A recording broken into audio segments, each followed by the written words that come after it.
प्राजक्ता मयुरेश नाईक. तुम्हाला जर समजा तुमच्या रिलेटिव्हमध्ये जर त्यांना आजार आला असेल, एकदम गंभीर आजार आला असेल, तर तुम्ही काय करायला हवं ते सांगा.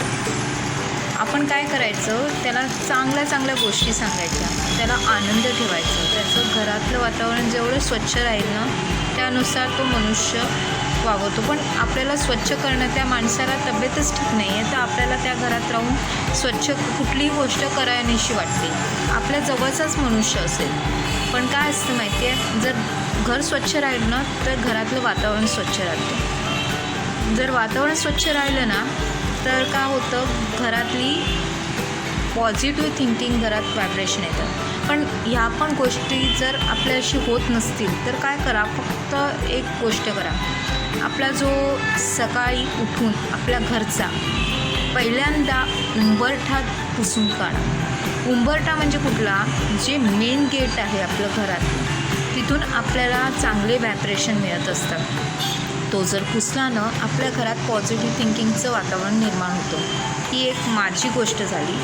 पण सगळ्यांच्याच घरामध्ये आपण म्हणतो उंबरठा पण स्वच्छ आहे, पण आपल्या इथे निगेटिव्हिटी कुठून येते. आपण जेव्हा फिरायला जातो ना बाहेर आणि घरात येतो तेव्हा पाय स्वच्छ धुवा. पाय स्वच्छ नाही धुतले ना, ते निगेटिव्हिटी आपल्यासोबतच राहते.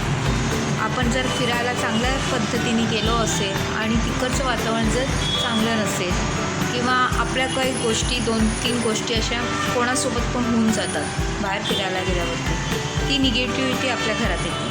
पण ती निगेटिव्हिटी जर साफ करायची असेल तर घरात जाऊन आधी स्वच्छ पाय धुवा, नंतर आपले कपडे चेंज करा. कपडे चेंज झाल्यावरती आपण जिथून कुठून आलेलो आहोत ती आपली निगेटिव्हिटी आणि ते कपडे धुवायला टाका. म्हणजे आपल्यामध्ये ती निगेटिव्हिटी राहणार नाही. ते कपडे आपले धुवायला गेल्यावरती आपल्याला सुखसमृद्धीचं वातावरण घरात नांदेल. आपण जे कपडे घातलेले आहेत त्याच्यामधून आपली निगेटिव्हिटी राहते, पण कधीकधी आपण ते विसरून जातो. हे एक सगळ्यांचंच लक्षात आलं. पण आता जेव्हा आपल्या घरात आजारी मनुष्य असेल तर घर स्वच्छ ठेवल्यानंतर आपला सकाळी उठून आपण आपला पहिला जो उंबरठा आहे तो पुसून काढावा.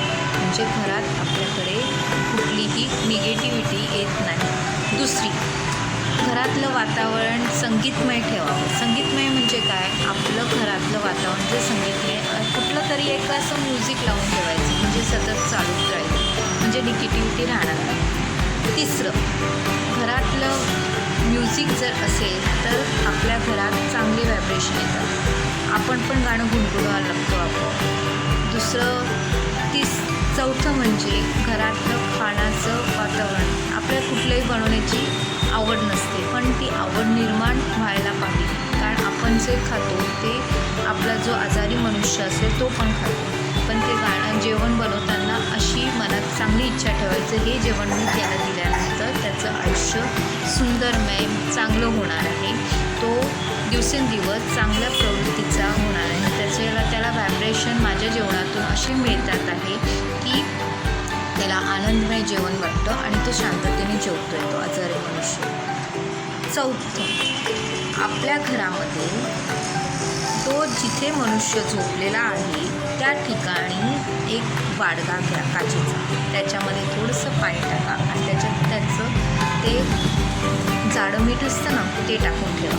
म्हणजे ते सकाळ संध्याकाळ ते पाणी बदलल्यानंतर आपल्या घरात तो मनुष्य दिवसेंदिवस व्यवस्थित चाला फिरायला लागेल. म्हणजे त्याचं वातावरण नेहमीच स्वच्छ राहण्याचं ठिकाण आहे. तो काही दिवसातच चाला फिरायला ही अशी आशा ठेवून पुढे जाण्याचा प्रयत्न करा. 5, आपल्या घरातले व्हायब्रेशन जेवढे चांगले राहतील, कोणी जर व्यक्ती त्याला भेटायला येत असेल तर जो व्यक्ती त्याला भेटायला येतो आहे तो चांगल्या इच्छेने येतो आहे की वाईट इच्छेने येतो आहे ही आपल्याला माणसं कळून येतात. पण त्या माणसाला सांगा, तू अशी व्हायब्रेशन, आपण बोलायचं काहीच नाही, पण तो गेल्यानंतर मनुष्य त्याच्यासोबत जे संवाद होतात त्याच्या विरुद्ध आपण बोलायचं. जर समजा त्याने वाईट गोष्टी बोलल्या असतील ते त्या विटून टाकण्याचा इच्छा करायची आणि त्या मनुष्याला चांगल्या गोष्टी उपलब्ध करून द्यायच्या, की तो जरी तसा बोलत असेल तर त्याच्याजवळ राहू.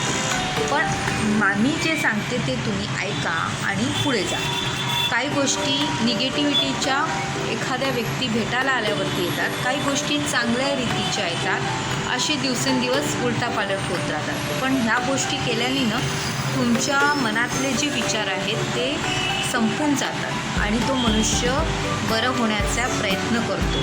जर तुम्ही त्याला सकारात्मक गोष्टी देत असाल दिवसेंदिवस, तर तो मनुष्य ताजातवाना होऊन येईल घरी आणि त्याचा काही दिवसातच आजार संपून जाईल.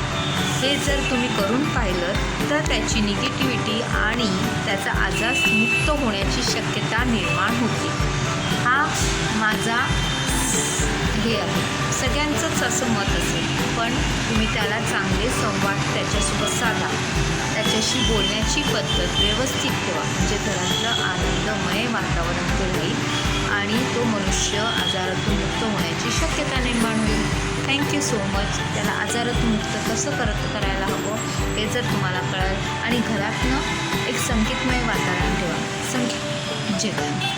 संगीत आवडण्याची निर्माण करा, म्हणजे संगीत आवडायला लागतं. संगीत बोला, संगीतासोबत आनंद निर्माण करा. संगीत आपला गोल काय आहे ते साधण्याचा प्रयत्न करा, म्हणजे आयुष्य सुंदर होतं.